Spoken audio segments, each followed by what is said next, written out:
Vaya polémica y montada con el dato de empleo en Estados Unidos. Y es normal, totalmente entendible, porque por un lado hemos tenido una creación de nóminas muy por encima de lo que todos los analistas esperaban, del consenso, y por otro, la tasa de desempleo muestra debilidad porque incrementa al 4%. Entonces, ¿quién tiene razón? ¿La creación de nóminas o la tasa de desempleo? Y de hecho, ¿por qué hay una divergencia si son el mismo dato, el empleo en Estados Unidos? Enseguida lo vamos a analizar en detalle el por qué ocurre esto y sobre todo, no solo eso, sino también qué está diciendo el informe más en detalle. No solo las nóminas, no solo la tasa de desempleo, sino qué hay dentro del informe en detalle que nos está diciendo sobre el mercado laboral, que ya sabéis es un punto de inflexión para el Banco Central, la Fed, que ha dicho en reiteradas ocasiones que es lo que le haría bajar los tipos de interés. Por eso el mercado está tan pesado con el empleo. Por eso el mercado lo presta atención porque, uno, simboliza si los bancos centrales consiguen o no finalmente ese soft landing, y dos, simboliza cuando la Fed posiblemente empieza a recortar si es que este mercado laboral se rompiese. Aún así ha salido un dato fuerte, pero lo vamos a analizar en detalle para ver cómo de fuerte es, porque muchos se están quejando y diciendo que el mercado laboral está bastante más débil de lo que aparenta. Bueno, vamos a hablar también de los recortes, porque en este recorte global que estamos viendo ya parece que hemos entrado en un escenario que cuadra bastante con lo que veíamos a principio de año del ciclo de liquidez, ¿no? ¿De dónde va a provenir esa liquidez ahora que estamos entrando en un nuevo ciclo? Bueno, pues por parte de los bancos centrales que entran en ese ajuste a la baja, en ese afloje de las condiciones financieras, donde hemos visto pues ahora ya recortar al Banco de Suiza, hemos visto al Banco de Canadá, posiblemente vaya el Banco de Inglaterra próximamente, ha ido el Banco Central Europeo y el de Inglaterra podría ser el siguiente porque, bueno, ese fue el primero en pivotar, ya sabéis que pivotó en 2022 con los bonos, cuando tuvo que intervenir los guilds, con Liz Truss y todo eso, tuvo que comprar bonos en el mercado a largo plazo para ayudar a los fondos de pensiones porque los intereses estaban disparando. Entonces compras bonos, bajas el interés y así alivias a los fondos de pensiones que tienen todos esos bonos en cartera que les estaban destrozando. Entonces fue uno de los primeros bancos centrales en actuar y ahora vamos a ver que podría pronto bajar tipos. Y luego el último, pues que el que más se está esperando es la Reserva Federal, que parece ser que en esta reunión no va a bajar tipos, es esta semana, vamos a ver qué esperar, pero hay una cosa importante y es que vamos a tener esas proyecciones que son incluso más importantes que una bajada de tipos, en mi opinión, porque van a ver dónde se están ajustando todas esas proyecciones que tenían de bajadas y que realmente no, a lo mejor son mucho menores, ¿no? Pero bueno, vamos a ir viendo lo que ocurre. También se está hablando de un posible techo de mercado, pero vamos a ver algo interesante que ocurre únicamente en junio, desde el 1980. Entonces vamos a ver la probabilidad dónde está y sobre todo lo que está ocurriendo en los mercados. Bueno, no es de extrañar que veamos el mapa igual siempre, ¿vale? Megacaps liderando, por supuesto, rebote de interés esta semana, aunque bueno, el 10 años al final ha acabado en negativo, de hecho, para la semana, ¿vale? Fijaros, este es el 10 años, ha bajado un 1,41, ha rebotado fuerte el viernes con el dato de empleo, pero venía bajando la semana por distintos datos que habíamos visto también macro que no estaban siendo tan buenos. Por otro lado, el interés a corto plazo sí que ha subido esta semana, el interés del 2 años, tras caer fuertemente la semana pasada. Y estamos viendo que los índices prácticamente cierran todos en positivo, menos las small caps, ¿vale?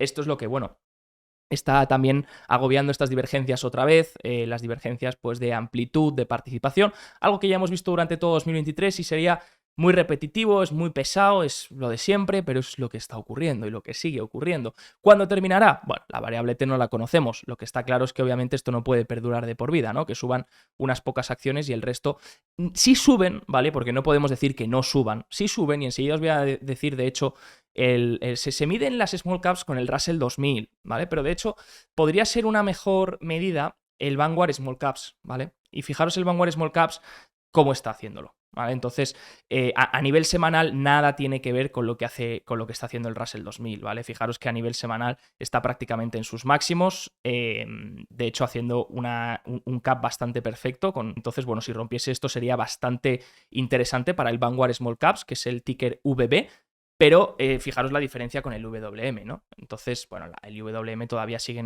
sin liberar esta base que tiene desde prácticamente la caída, ¿no? Desde 2022 aproximadamente lleva consolidando aquí, no termina de salir de aquí, pero también es normal por el peso en banca regional, ¿vale? De hecho, se ha conocido este fin de semana que Moody's va a emitir una serie de downgrades, va a rebajar la calidad crediticia de algunos bancos regionales. Y ya sabéis que el Russell 2000 tiene un peso muy elevado en banca regional, entonces, bueno, puede ser eso también lo que le esté lastrando y de hecho tiene cierta lógica dentro de lo que vamos a analizar enseguida de lo que han hecho los tipos de interés, ¿vale? Enseguida lo miramos. Pero bueno, que sepáis que esta temática de megacaps sigue liderada por Nvidia, que sube otro 10%, se acerca esa fecha del split, poco a poco parece ser que los grandes saben que esto puede traer mucho retail.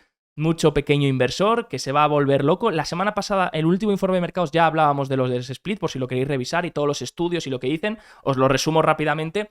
Un split no ha demostrado incrementar el precio de una acción a largo plazo. Lo que pasa que las acciones que hacen split extraordinariamente tienen un mejor comportamiento ese año que el resto que no lo hace. Pero yo no creo que eso sea una consecuencia del split. Yo creo que al revés es la causa. Es decir, las empresas lo hacen muy bien y por eso hacen el split. No quiere decir que hagan el split y luego lo hagan bien. No sé si me estoy explicando, estoy entrando aquí en un juego de palabras muy raro, pero espero que se entienda. Es decir, como la empresa sube mucho, pues hace un split porque su precio por acción ha subido mucho y entonces es normal que a final de año sea una empresa que lo haya hecho muy bien. De hecho, todos los estudios muestran que las acciones que hacen split, pues sí, incrementan la liquidez, eso sí que es verdad, incrementa la liquidez, el bid-ask spread se reduce. ¿Por qué? Porque hay más participantes en el mercado, puede haber más volumen que participe, porque ahora accedes a un minorista que a lo mejor no podía comprar la acción al precio actual, pero a $100 a lo mejor sí puede comprarla, ¿no? No sé, estas decisiones me parecen como que es intentar colocarle al minorista ya las acciones, forzar un poco que el minorista participe también, y eso a mí no me termina de gustar, ¿no?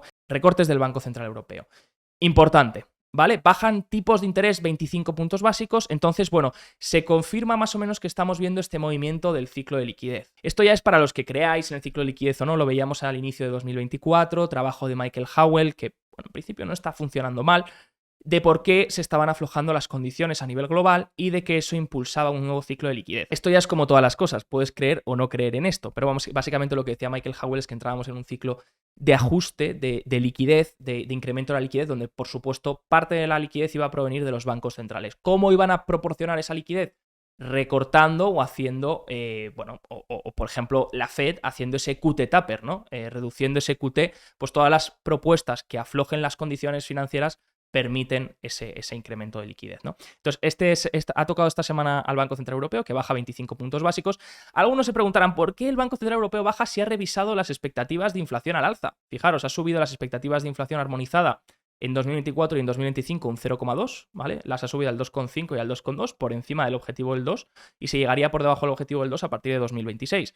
Bueno, aún así ha recortado. La excusa que ha dado Lagarde, que yo me he visto la rueda de prensa, la excusa que ha dado Lagarde es que dice que aunque recorten y bajen al 3,75 la tasa de depósito, ahora os digo cuáles son las tres tasas del Banco Central Europeo, pero al 3,75 la tasa de depósito, desde el 4, dice que todavía está por encima de la tasa natural. ¿Qué es la tasa natural y qué mide? Bueno, la tasa natural, la tasa neutral, es a dónde tendrían que estar los tipos para que la economía funcione en equilibrio. Es decir, ni se sobrecaliente ni se sobrerestrinja. O sí, no sé si decirlo así, si está bien dicho o no. Pero vamos, sin que haya un efecto restrictivo o un efecto expansivo. Entonces, bueno, pues cree que la tasa natural está en un nivel más bajo del 3,75. Entonces cree que todavía están en territorio restrictivo y aunque bajes 25 puntos básicos vas a seguir generando un territorio restrictivo, pero sin cargarte tanto la economía, ¿no? Que al final el Banco Central Europeo el problema que tiene es que es una economía mucho más industrial. Tenemos que entender que a nivel global lo que está sufriendo sobre todo es la manufactura. O sea, todo lo que es manufacturero está sufriendo mucho más que todo lo que es servicios. Una región mucho más industrializada, pues a lo mejor necesita recortar más antes de tiempo para eso, para no forzar una potencial recesión, ¿no? Así que recorta sus tres tipos de interés que controla, que, bueno, el que más nos interesa, estos dos son los tipos de interés a los que los bancos pueden pedir prestado, ya sea una semana o a un día, dando garantías, por supuesto, al BCE, y luego la tasa de depósito, que es la que más nos interesa, que es la que ha bajado hasta el 3,75. 3,75 es la que ha bajado y esta es la que van a obtener los bancos por las reservas depositadas en el Banco Central Europeo. ¿Qué quiere decir esto? Que todos los bancos que nos estaban pagando por nuestros ahorros, nuestros depósitos, alrededor del 4, que era lo que estaban los tipos del depósito en Europa, pues a lo mejor empiezan ya a rebajar. ¿Los fondos monetarios, me preguntáis, van a empezar a pagar menos? Bueno, todavía no, porque todavía tienen esas letras que tienen que vencer. De hecho, esas letras incluso se pueden ver beneficiadas por las bajadas de tipos, pero muy poco. Tendrías que estar muy apalancado para ver ese beneficio. Pero no creo que sea a corto plazo, pero sí que en los próximos meses, posiblemente a medida que tengan que ir recomprando a unos tipos más bajos, pues obviamente ajustarán los tipos de interés un poco más a la baja en los fondos monetarios también, ¿vale? Pero lo primero que va a bajar en tipos de interés es eso, sobre todo los depósitos, cuentas de ahorros, todo eso que os esté dando un porcentaje de interés, posiblemente os digan, oye, lo hemos reducido un poco al 3,75, ¿vale? Aún así, no es un cambio drástico, son 0,25%, pero bueno, si tienes gran cantidad de dinero, pues se nota, ¿no? Como vemos, el Euribor, que es lo que preocupa también a las familias, ¿no? Las hipotecas, Euribor a 12 meses, va a bajar, la hipoteca variable va aflojar un poco en el sentido de que va a ser mejor para los que tengan una hipoteca tipo variable. Bueno, como vemos, el Euribor ya más o menos tenía descontada esta bajada, ¿no? De hecho, prácticamente en los 2 días en los que ha recortado esta semana no se ha movido apenas y como veis desde prácticamente 2024 viene lateralizando, ¿vale? O sea, lateralizando en este nivel desde enero de 2024. Sí que es verdad que ha bajado un poco con respecto a marzo, ¿vale? Los niveles que tenía en marzo, pero todavía está en la media de lo que habíamos visto en mayo, ¿vale? O sea, que no hay cambio todavía con respecto a lo que se ha visto en mayo. Poco a poco, si los bancos centrales continúan con este ritmo, sobre todo el Banco Central Europeo, de bajadas, y no ha sido simplemente una bajada para esperar, poco a poco entonces el Euribor debería ir ajustando a la baja, pero no creo que vaya a ser rápido, ¿vale? De hecho, puede estar ahora algunas reuniones, como ha dicho Lagarde, sin bajar tipos. Todo va a depender de si la economía se ajusta, se mantiene o no. Si la economía se empieza a desacelerar, pues podríamos directamente los tipos de interés van a ir ajustando, el Euribor incluido, ¿no? Entonces, fijaros la curva de tipos, de hecho, porque la gente dice, no, claro, el BCE baja tipos de interés, la curva va a bajar y compro bonos a largo plazo. Bueno, fijaros la curva de tipos, cómo está ahora la del Bund, estoy cogiendo el bono alemán, cómo está ahora, que es la de arriba, y cómo estaba hace un mes. Fijaros que incluso ha subido, ¿vale? La curva de tipos ha ajustado al alza en prácticamente todos los tramos, sigue invertida, porque los tipos a corto plazo están por encima de los de largo plazo, pero fijaros, han incrementado. De hecho, el 10 años, el Bund 10 años se ha ido hasta el 2,62, ¿vale? De yield, de interés. Entonces, bueno, para que veáis que pese a que ha bajado tipos el BCE, en los 2 días a los que ha bajado tipos, los tipos a largo plazo han repuntado un poco. ¿Qué es lo que creo yo que va a pasar? Que a medida que el BCE baje los tipos a corto plazo, ¿vale? Pues poco a poco la curva a corto plazo, los tramos hasta el 2 años, 3 años, irán ajustando poco a poco a la baja, ¿de acuerdo? Para que se vaya desinvirtiendo también la curva, pero no creo que los tipos a largo bajen tanto. Es decir, yo creo que al final acabaremos con una curva que será así y donde los tipos a largo plazo, pues a lo mejor bajan un poco, pero no tanto, ¿vale? Donde va a venir el ajuste, sobre todo, es en la parte corta, si es que los bancos centrales siguen bajando, que es un poco lo que espero yo. Para mí que va a tardar unos cuantos meses todavía más en las small caps en hacerlo bien, pero empezar a buscar small caps en Europa, porque ya ha habido el primer ajuste ahí, empezar a buscar small caps en Europa, pero ojo qué tipo de small caps. Yo miraría small caps que no tengan deuda, ¿vale? Porque creo que el tipo de interés, el suelo de tipos, no va a ser el que el mercado está proyectando, va a ser un pelín más alto, el de tipos a largo. Entonces, pues creo que ahí las small cap value lo podrían hacer muy bien y sobre todo que no tengan deuda, ¿vale? Entonces nos podemos ir a small cap values con caja neta, es decir, que tengan más caja que deuda. O podemos buscar que deuda tengan muy poca, ¿no? Y esas small caps podrían hacerlo bien. Hay muchos fondos interesantes, si queréis un día podemos hacer un repaso de algunos, pero yo creo que ahí podría haber oportunidades, ¿vale? Pero han sido muy penalizadas y no creo que vaya a ser en el corto plazo, ¿eh? No creo que sea comprarlo y a los 3 meses vayamos a ver oportunidades. Pero para los próximos 10 años, 5 años, igual sí que son unos precios interesantes empezar a buscar small cap value en Europa. Por supuesto lo era antes, ¿vale? Pero bueno, ahora yo creo que sigue siendo un posible. Bueno, pues menuda semana tenemos por delante. Subasta de bono a 10 años el lunes, lo que va a mover los intereses casi seguro. Enseguida vamos a hablar de ellos y dónde se encuentran. Y luego inflación, lo más importante, el miércoles, que va a ser junto con la decisión de tipos de interés de la Fed, que bueno, se espera prácticamente está descontar 100% que se mantengan en el 5,5, ¿vale? Que aguanten todavía. Pero donde va a estar lo importante no es eso, donde va a estar lo importante es en las proyecciones económicas que se dan, donde nos van a dar pues ese dot plot, donde deberían estar los tipos de interés y dónde los van a tener en los próximos años. Y eso va a ser muy importante para ver cómo ajustan con las proyecciones del trimestre pasado, ¿vale? Así que va a ser muy relevante analizar eso exactamente, las proyecciones es lo que va a hacer que se mueva el mercado. Si queréis podemos hacer directo, estaba pensando en hacer un directo el miércoles, ¿vale? Analizando esta decisión de la Fed. La inflación, bueno, pues espera que más o menos se mantenga igual en términos interanuales que el mes pasado, lo que pasa que en mensual se espera que reduzca un poco, a lo mejor esto debido a la energía, donde hemos visto el petróleo bajar fuertemente, perdonad, este último mes, y la gasolina también, ¿vale? El gas natural sí que ha repuntado un poco, pero bueno, el petróleo ha bajado fuertemente. Y luego la tasa de subyacente se espera que se mantenga más o menos en aceleración del 0,3%. mensual. Lo importante son los datos mensuales, ¿vale? Porque son los que luego anualizas y puedes ver más o menos en cuánto está acelerando la inflación o no. Si tuviésemos esos datos del consenso, yo creo que estaría bien. Incluso un 0,2 en la subyacente estaría incluso mejor, ¿vale? Ver 0,2 en las dos sería un buen dato, en mi opinión. El jueves 0,2 se espera en el dato de productores. Este sí que está más influenciado por las materias primas, entonces, bueno, hemos visto el cobre relajar un poco, lo que pasa que se ha sido más bien a partir de junio, entonces vamos a ver el PPI ahí cómo sale, puede ser todavía un poquito fuerte, pero 0,2 es lo que se espera. Y luego peticiones iniciales de desempleo, donde ya se está poniendo el consenso alrededor de 227.000. Enseguida vamos a hablar de esto también. Y viernes, encuesta de Michigan. O sea, esta semana va a ser literalmente un quemadero de cabeza, ¿vale? Va a ser un quebradero de cabeza. Además, aprovecho para comentaros, claro, se espera cierta disminución en la inflación por lo que han hecho la energía, por supuesto. Fijaros que las apuestas del petróleo ahora mismo están alcistas, están a mínimos de 10 años. Esto me simboliza que posiblemente el petróleo dentro de poco pueda empezar a rebotar un poco, ¿vale? Después de las caídas que ha visto este último mes. Mientras tanto, el mercado se mantiene más o menos neutral, ni alcista ni bajista. ¿Por qué ocurre esto? Bueno, pues porque pese a que los índices estén haciendo nuevos máximos, el mercado ve ciertas divergencias que luego vamos a comentar y cree que posiblemente pudiese ser otro techo, ¿no? Pues un techo de mercado típico como 2007. Esto lo vi en un tuit, no tengo la fuente, disculpad, porque lo he perdido, lo cogí la imagen, solo la descargué, pero no encuentro el tuit de dónde lo saqué. Pero básicamente se hizo muy viral porque compartía como el 2007 contra el 2024, ¿no? Y sacaban pues que esta base del 2007, que se rompió aquí con este máximo, después de varios gaps al alza, ¿no? Que marcaban un poco la extensión de la tendencia y ya el agotamiento, pues, bueno, sus fases finales, ¿no? De clímax, pues que podría ser lo mismo que está ocurriendo ahora en 2024 y que luego pues ocurriese esto, ¿no?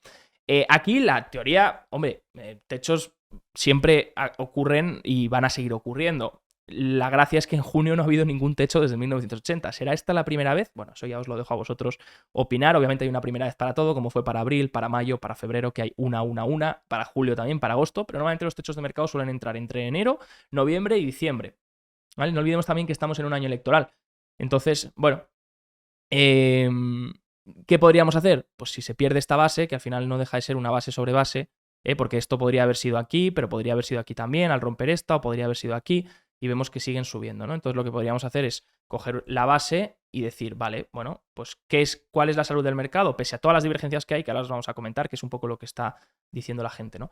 Pero ¿qué está pasando? Pues que hay una rotura de esta base. Si perdiésemos este nivel de soporte, pues nos volveríamos a meter en esta base y aquí habría que ver qué pasa. Si esta base no se aguanta y se pierde, ya entonces las probabilidades de una caída mayor incrementan bastante. Vale, entonces esos serían los dos puntos importantes de referencia. Lo primero, seguimos por ahora por encima de este. Entonces ya la semana que viene veremos. PMIs. Han salido bien estos últimos meses. El de servicios ha sorprendido bastante al alza, ¿vale? Fijaros, más 10% la actividad de negocio, ¿vale? Los servicios siguen estando mejor que el manufacturero. Empleo sube un 1,2 y precios bajan un 1,1. Fijaros que en el manufacturero también los precios bajaron y el empleo subió. Entonces, bueno, hemos visto el dato de empleo ya, que ha sido más bien positivo, ahora lo vamos a analizar, pero que ha creado nóminas. Los precios, todavía no hemos visto el dato de mayo. Entonces, vamos a ver si esta bajada de precios en los PMIs es un indicador bueno de lo que pueden hacer, de poder tener un buen dato de inflación, o más o menos en línea con lo esperado. Ese 0,2, 0,3 ya me parece un buen dato. Sobre todo si fuese un 0,2 también en la subyacente, 0,2 y 0,2 me parecería un buen dato ya. Vamos a ver si, como dicen los PMIs, se consigue. Por otro lado, vamos ya a analizar el dato de empleo. Fijaros, se ha dado unas nóminas de 272.000, ¿vale?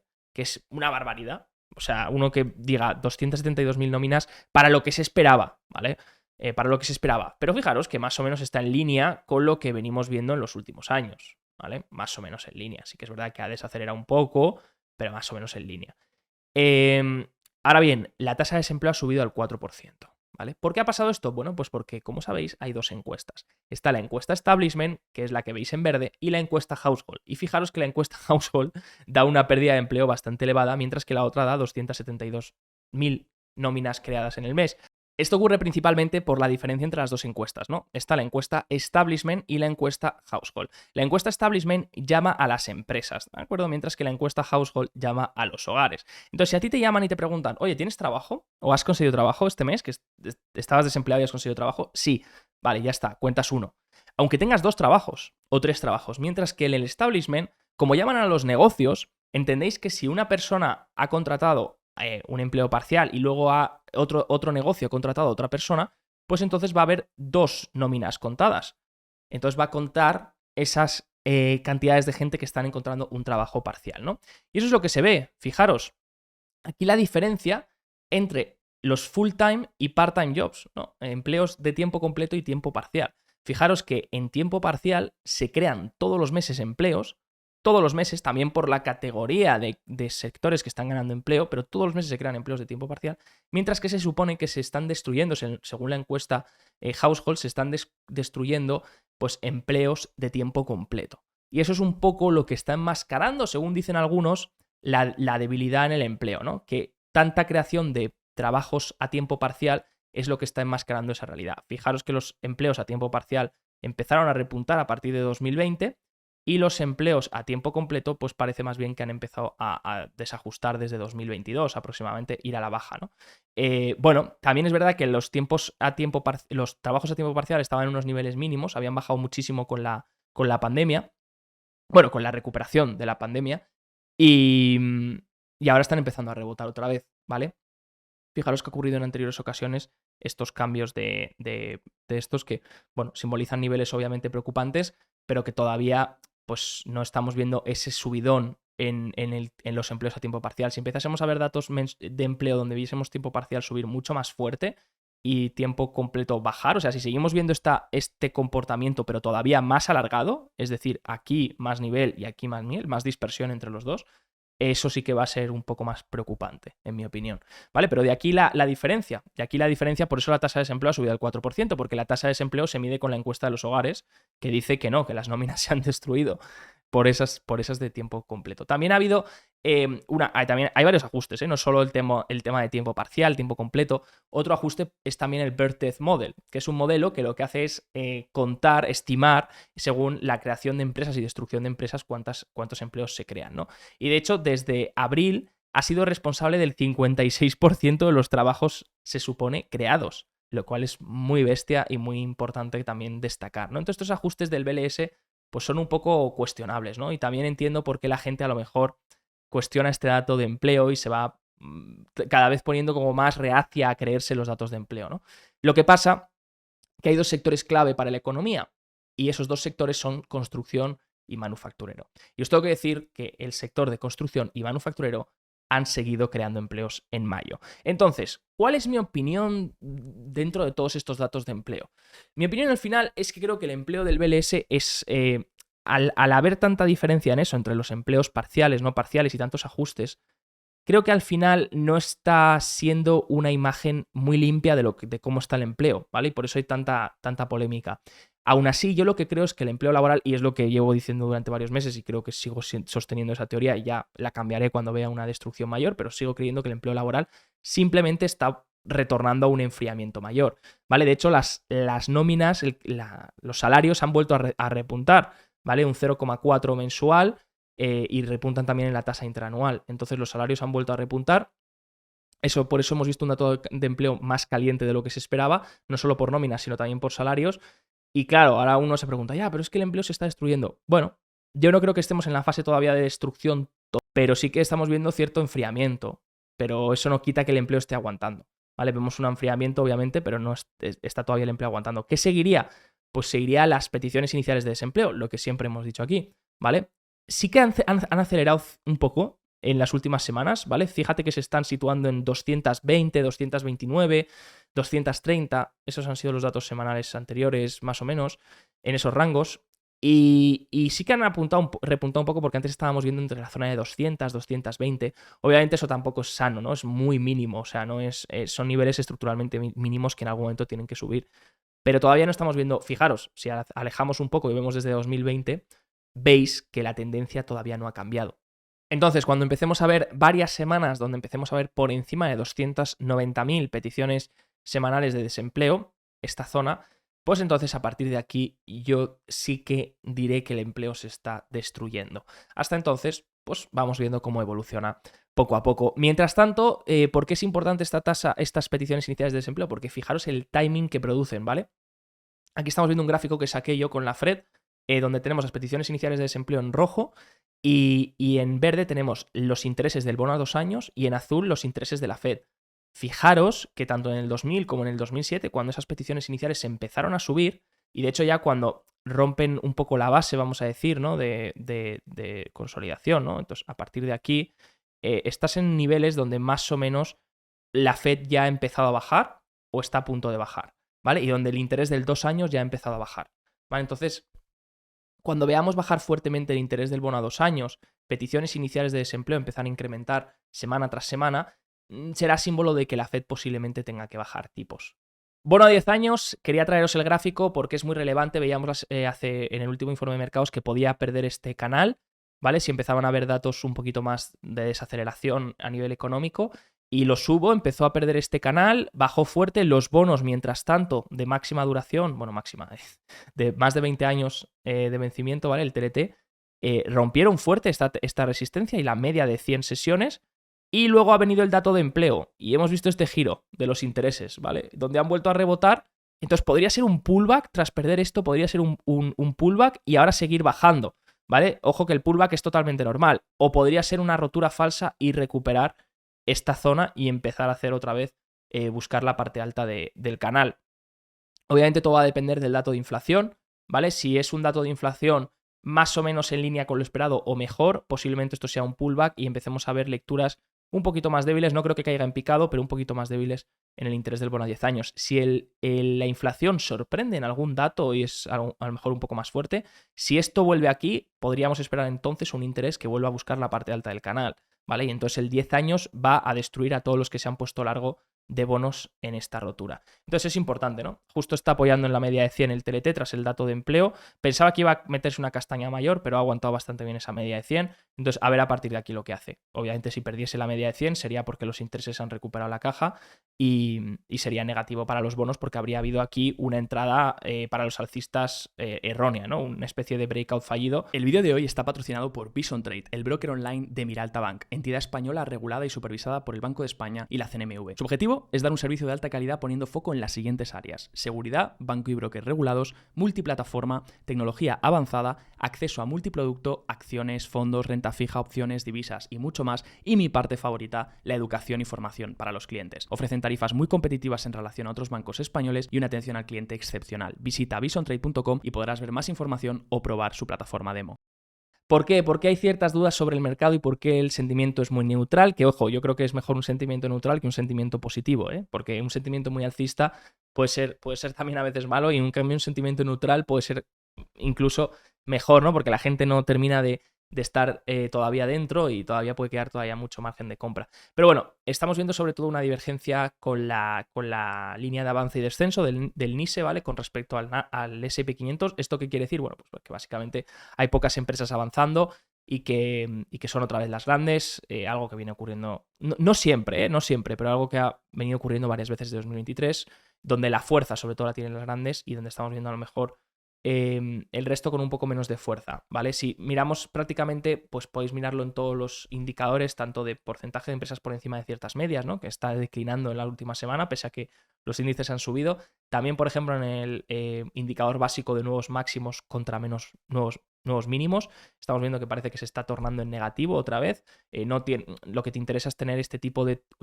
Lo que te interesa, perdonar, es tener este tipo de tendencia positiva, donde aunque tengas obviamente vaivenes, la tendencia va al alza, ¿no? Tienes máximos más altos, pues porque van incrementando los nuevos máximos con respecto a los nuevos mínimos. Aquí estamos en una zona un poco de turbulencia, sí que es verdad que desde finales de la corrección de abril sí que aquí mejoró, pero ahora desde mitad de mayo como que se ha torcido un poco, ¿no? Y entonces estamos viendo pues menos nuevos máximos, más nuevos mínimos y eso está haciendo que el dato neto se ponga en negativo. Entonces, ciertas divergencias abiertas, ¿cómo se solucionarían estas divergencias? Con un buen dato de inflación, ¿vale? Un buen dato de inflación, una Fed que diese unas proyecciones muy positivas, eso haría que a lo mejor pues empezásemos a ver un poco más de amplitud, un poco más del resto de empresas hacerlo bien y creerse estos nuevos máximos del índice. Y entonces ahí podría mejorar toda la participación y ver estos indicadores mejorar, ¿no?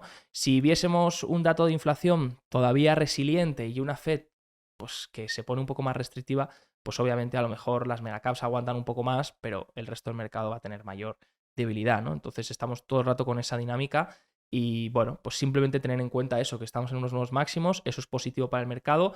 Creo que hay un miedo injustificado, pero también es verdad que estas divergencias tenemos que vigilarlas, ¿vale? Eso no quiere decir que tengamos que vender todo, simplemente estar más alerta y sobre todo tener una buena gestión del riesgo por si acaso las cosas se empezasen a torcer a partir de aquí, ¿no? Que sería algo bastante poco habitual por ser un año electoral, pero bueno, todo puede pasar, obviamente, y no debemos estar alerta a todo lo que sea posible, ¿no? Si quieres aprender más, te dejo abajo nuestra formación gratuita en el link de la descripción y por supuesto que tengas una excelente semana.